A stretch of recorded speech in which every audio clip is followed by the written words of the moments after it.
I was brought up on the Catechism. For those of you who don't know what I'm talking about, the Catechism was a little red book that you were given when you were in primary school. And gradually, through the years of your time in primary school, you had to learn it by heart. It was a series of questions and answers. You had to learn by heart the question and the corresponding answer. And usually at least once a week, the teacher would go round the class asking the questions, and woe betide you if you got it wrong. You don't do catechism like that these days. But I remember in particular that the first part of the catechism is related to the Apostles' Creed. The Apostles' Creed, of course, is the shorter version of the Creed, the one that you're allowed to say at Mass, but more often than not we say the Constantinopolitan Nicene Creed. Now, we'll say the Apostles' Creed today at Mass because I'm talking about it.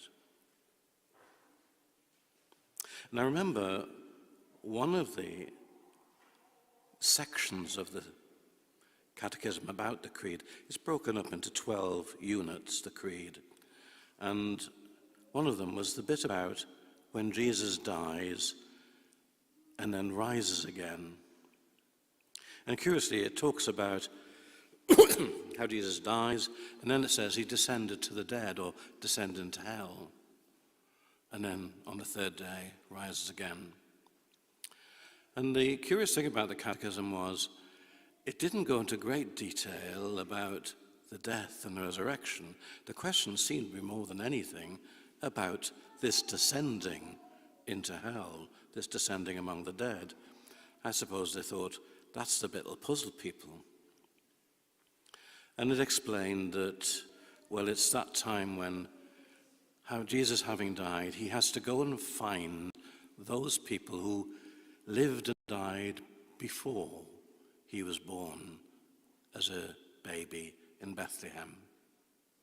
And all those good people who came before him, well, they couldn't go to heaven yet because no one can get to the Father except through Jesus, as he's just said in the Gospel. And people had to wait, they said, until Jesus had died. And he goes into that place, it's called limbo, which just means on the boundary. And they were kind of waiting to get to heaven. And Jesus goes and takes them there. It's a bit mechanical in the sense that it seems to imply that everything is restricted by time in the way we are. And one suspects it's not quite like that when you get onto the plane of eternity. However, it's an interesting image. But the curious thing, as I say, was it said very little about Christ's death and resurrection. And I think our teacher must have felt that it needed a bit more explanation. And she said, well, Jesus died for our sins, died for our forgiveness, and then he rose again. And her explanation of why Jesus rose again was, well, he rose again to prove that he's God. For who else could rise again? That's an interesting idea, and I must admit that's what I grew up with. Jesus rose again to prove that he's God. Now, there's something in that. There's, it's a perfectly reasonable thing to say, except there's a great deal more. The whole point about Jesus rising from the dead is that he is accomplishing his great work. He refers to it in the Gospel. He's showing us the way. He refers to it in the Gospel. That Jesus maps out a path for you and me. He dies, rises from the dead, so that when we die, we too may rise. It's the great work of salvation. Now you might say, well, I know all that. But there's a curious bit at the end of today's gospel. I don't know if you noticed it. Talking about the works that he's doing. He says, truly, truly, I say to you, truly, truly, I mean, it's an emphasis that. He's saying, you really have to listen here. I'm telling you something important. Truly, truly, I say to you, whoever believes in me will also do the works that I do.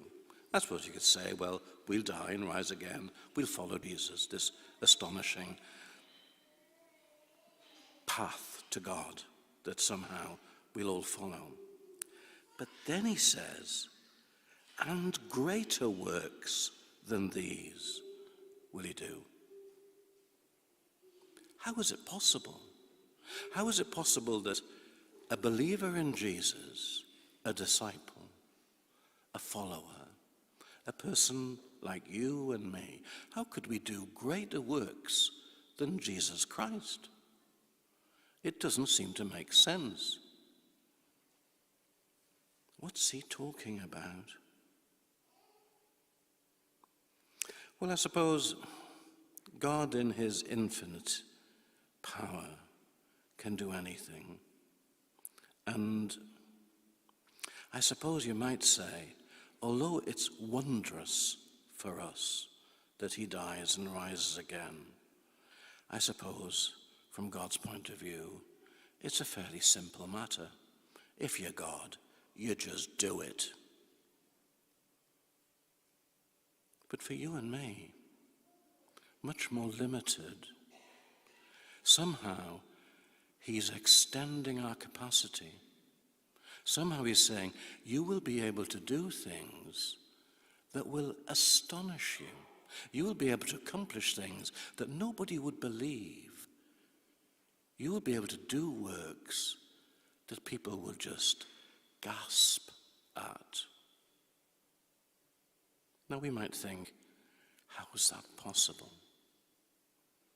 And of course it's because he gives us this challenge, he invites us, he underwrites everything we do, he makes it all possible. You know, we live in a very troubled world, you and I, and we're all aware of that. And at times we can feel a bit lost and pushed about by the circumstances of life. And we wonder, what does the future hold for any of us? And at times we can feel we're at the mercy of just circumstance. Jesus says in the gospel, if you really trust in me, if you really believe in me, you will be amazed by what you can achieve. It's a call, it's a challenge. It's an indication that things that we would say, that's just too much for me.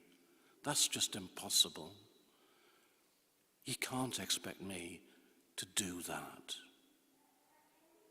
He can. And he says to us, you will be astonished. You will do greater works than you ever imagined. This passage from St. John is wonderful for all kinds of reasons. But I think in particular, it is an encouragement that we can amaze ourselves, amaze the world.